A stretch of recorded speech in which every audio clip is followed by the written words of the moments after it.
ये risky drama भी है क्योंकि आगे से गद्दी नशीन सैयद है, उनकी प्रोवेंसी को यहाँ इस ड्रामे में घसीटा गया है। मैं तो नहीं कहता घसीटा गया है, लेकिन वो समझेंगे घसीटा गया है। रिएक्शन भी हो सकते हैं, इख्तलाफात भी हो सकते हैं।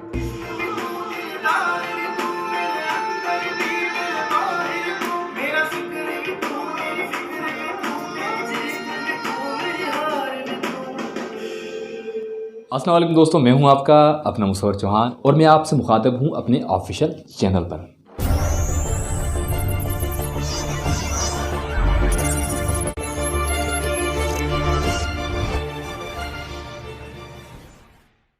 तो दोस्तों, मैं कुछ दिनों से बोर बैठा हुआ था। मुझे मज़ा नहीं आ रहा था क्योंकि हमेशा मैं कोई ना कोई पाकिस्तानी सॉप ज़रूर देखता हूँ। ऐसी सूरत हाल में मुझे एक मेरी यूट्यूब फ्रेंड ने मुझे एक ड्रामा सजेस्ट किया और उस ड्रामे का नाम है रक्स बिस्मिल और ये मोमना दुरैद की प्रोडक्शन में ये ड्रामा फिल्माया गया है और इसके हिदायतकार हैं वजाहत रऊफ़। ये इनकी टीम बहुत ही अच्छी है, बट मैं देख रहा था काफ़ी दिनों से कि ये ड्रामा यूट्यूब ट्रेंडिंग पे छाया हुआ है, लेकिन मेरी ये फितरत होती है कि जब तक मुझे कोई ड्रामा सजेस्ट नहीं करता तब तक मैं कोई ड्रामा स्टार्ट नहीं करता, क्योंकि ये रिस्क लेना बहुत ही मुश्किल है कि भाई अगर कोई हम ड्रामा स्टार्ट कर भी लें और आगे चलकर अच्छा ना लगे तो फिर ज़रूर देखना पड़ता है, क्योंकि स्टार्ट कर लिया है, कहानी जैसी भी हो निभाना पड़ता है। तो इस बार मुझे जैसे ही एक दोस्त ने ये ड्रामा सजेस्ट किया तो मैंने उसी दिन से वो ड्रामा स्टार्ट किया। हालांकि अब तक उसकी 9 एक साथ आ चुकी हैं और ये ड्रामा चल रहा है हम टीवी पर। इस बात में कोई शक नहीं कि हम टीवी पाकिस्तान का एक वाहिद वो नेटवर्क है जिसके सबसे ज़्यादा फॉलोअर्स हैं। यूट्यूब पे सबसे ज़्यादा उसकी सब्सक्रिप्शन है और ज़्यादा देखने वाले मौजूद हैं। उसके बाद बहुत से चैनल आते हैं, वो भी अपनी जगह पर अपना मकाम बना चुके हैं, लेकिन कैटेगरीज होती हैं। पाकिस्तान ड्रामा इंडस्ट्री में हमेशा ऐसा होता है कि अगर एक चैनल पे कोई हाई रेटेड ड्रामा चल रहा है या चलने वाला है तो उसके टक्कर में पाकिस्तान का कोई और नेटवर्क ऑलरेडी तैयारी कर रहा होता है कि इसके टक्कर में कोई ड्रामा लाना है। अगर हम माजी में पिछले साल में जाते हैं तो जियो टेलीविज़न पर चल रहा था अलिफ, हमज़ा का अलिफ ड्रामा चल रहा था, तो वो भी बहुत अपनी जगह पे अच्छा ड्रामा था। उसकी क्लासिकल स्टोरी थी सूफीज़म पर। तो उसके टक्कर में जो ड्रामा ARY डिजिटल वालों ने चलाया वो था मेरे पास तुम हो। मैं अपनी पिछली वीडियो में भी इस ड्रामे का जिक्र कर चुका हूँ, लेकिन यहाँ भी इसकी ज़रूरत पड़ी तो मैंने इसका जो है हवाला दे दिया कि मेरे पास तुम और अलिफ एक रात एक ही टाइम पे दोनों चैनल्स पे नशर किए जाते थे ताकि पता चल सके कि ट्रैफिक ज़्यादा किस पे आ रही है। मतलब दोनों आपस के टक्कर के ड्रामे थे, लेकिन बाजी ले गया मेरे पास तुम हो और अलिफ भी ड्रामा बहुत अच्छा था। चलो वो तो माजी था, अब हाल की बात करते हैं, आज की बात करते हैं, अभी की बात करते हैं। अभी की बात यह है कि जियो टीवी हमेशा की तरह हर साल कोई नया ड्रामा लाती है, कोई दिल दहला देने वाला ड्रामा लाती है। तो उन्होंने खुदा और मोहब्बत को हमारे सामने रख दिया, चाहे उसकी स्टोरी खुदा और मोहब्बत के माजी पिछले सीज़न से मैच नहीं है, लेकिन कहानी जो है उसी नाम पे फिल्माई गई। तो भाई ARY वालों ने सोचा कि हमें भी कोई टक्कर का ड्रामा देना चाहिए। नहीं, इस बार जियो वालों ने भी नहीं यार, एक तो भूलने की बीमारी है मुझे, इसलिए मैंने लिख के यहाँ पे रखा हुआ है हम टीवी वालों ने सोचा कि कोई टक्कर में ड्रामा देना है। फिर हम टीवी वालों ने टक्कर में देना चाहा या जियो वालों ने देना चाहा, ये तो मुझे नहीं मालूम, लेकिन दोनों ड्रामा रक्स बिस्मिल और खुदा और मोहब्बत एक ही रात चलते हैं, एक ही टाइम पे चलते हैं और एक ही टाइम पे यूट्यूब चैनल्स पे अपलोड किए जाते हैं। और फिलहाल तो हमें देखने में आ रहा है कि जियो पर जो है खुदा और मोहब्बत की रेटिंग बहुत हाई जा रही है, क्योंकि माजी में जो ड्रामा बना है उनके नाम पे ये बना, तो जाहिर बात है लोग उसी का तस्वर करके देख रहे हैं, ड्रामे की स्टोरी अच्छी है। लेकिन हमारी आम आवाम की जो साइको है, शायकीन की जो साइको है कि भाई माजी में जो ड्रामा अच्छा रहा उसी नाम पे अगर दूसरा कोई ड्रामा आ जाए, उसकी सीज़न करके दिखाया जाए तो हम बड़े शौक से देखते हैं, लेकिन हम नई कहानियों को नज़रअंदाज करते हैं। तो पाकिस्तान इंडस्ट्री में अक्सर ऐसा होता है कि होती लव स्टोरी है, मतलब लव स्टोरी से मुख्तलिफ हम तो कोई ड्रामा बनाते नहीं हैं, और बनाते भी हैं तो वो उतने ज़्यादा चलते नहीं हैं। तो इस बार ऐसा हुआ कि ये ड्रामा मैंने रक़्स बिस्मिल हम टीवी का मैंने डाउनलोड कर लिया। तो मैंने कहा अच्छा लगेगा तो देख लूँगा, लेकिन भाईजान मैंने जब ये ड्रामा स्टार्ट किया तो इस ड्रामे की पहली किस्तें 8 किस्तें उस वक्त तक चल चुकी थी, 2 दिन पहले की बात कर रहा हूँ। तो मैंने बड़े शौक़ से वो देखना चाहा। फिर क्या हुआ, पहली किस्त, दूसरी, तीसरी, ऐसी 8 किस्तें मैंने एक ही नाइट को देख ली। इस कहानी में डिफरेंट ये है, ये कहानी बहुत डिफरेंट है।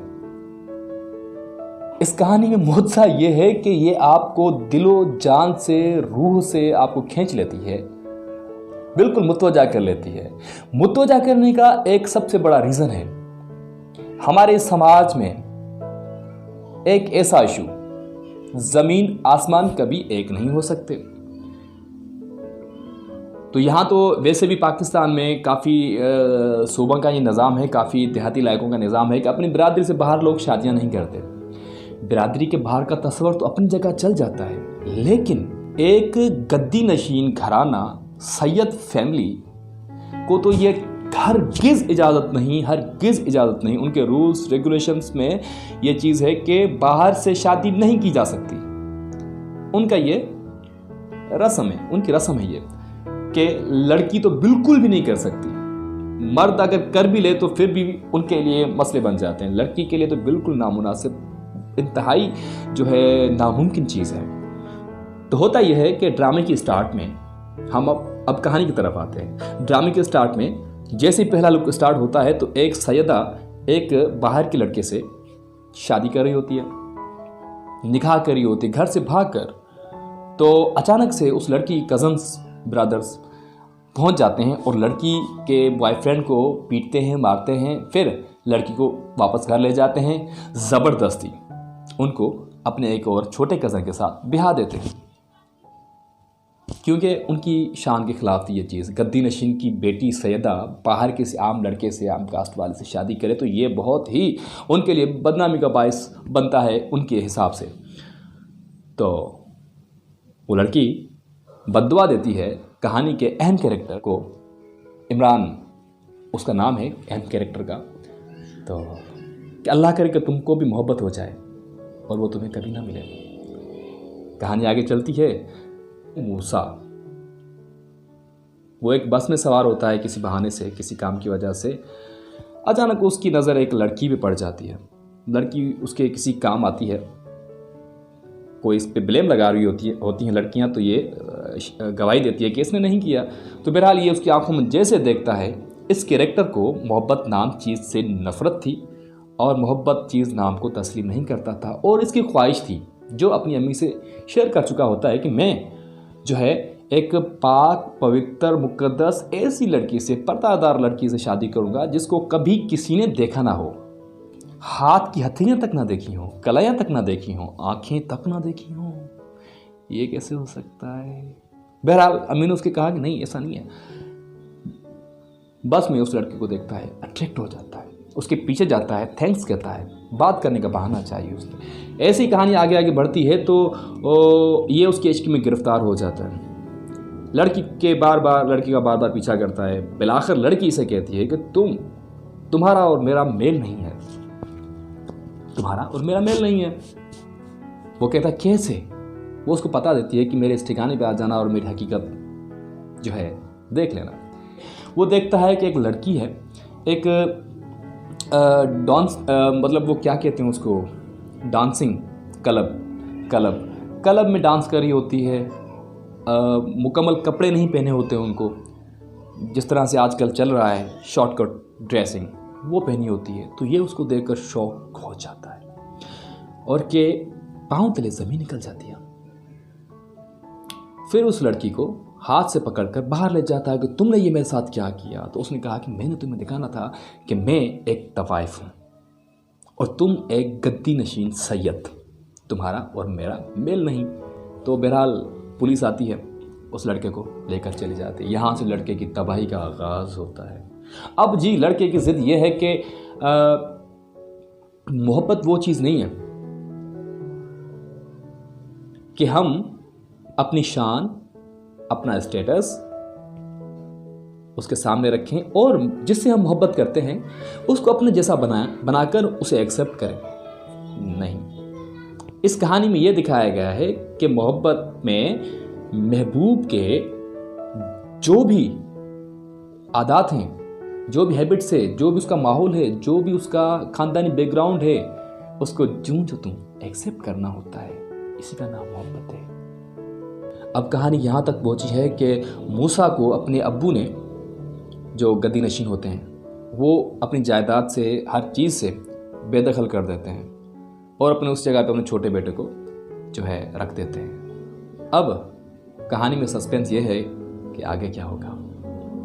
तो बहरहाल दोस्तों, बात करने का मतलब था कि मुझे अपना एक्सपीरियंस आपसे शेयर करना था कि मैंने इस कहानी से जो है क्या सीखा या इसकी स्टोरी मुझे कैसी लगी। तो ये बहुत डिफरेंट ड्रामा है, एक गद्दी नशीन सैयद और एक तवाइफ की कहानी। पाकिस्तान में इससे पहले बहुत से ड्रामे आए, लेकिन इस तरह का कोई ड्रामा नहीं आया। ये रिस्की ड्रामा भी है क्योंकि आगे से गद्दी नशीन सैयद है, उनकी प्रोवेंसी को यहाँ इस ड्रामे में घसीटा गया है। मैं तो नहीं कहता घसीटा गया है, लेकिन वो समझेंगे घसीटा गया है। रिएक्शन भी हो सकते हैं, इख्तलाफात भी हो सकते हैं, लेकिन ये ड्रामा चल रहा है। हम टीवी हमेशा की तरह एक मुख्तलिफ मौजू लेकर आता है और अच्छे अच्छे कंटेंट हमें देता है। तो ये ड्रामा आप ही देखें, फैमिली के साथ देखें, इसमें बहुत अच्छी तरबियत है, बहुत अच्छी कहानी है। तो अब कुछ नहीं बात करने के लिए, तो तब तक ले अपने भाई मुसव्वर चौहान को दें इजाज़त। जहाँ भी रहें खुश रहें, अल्लाह निगहबान।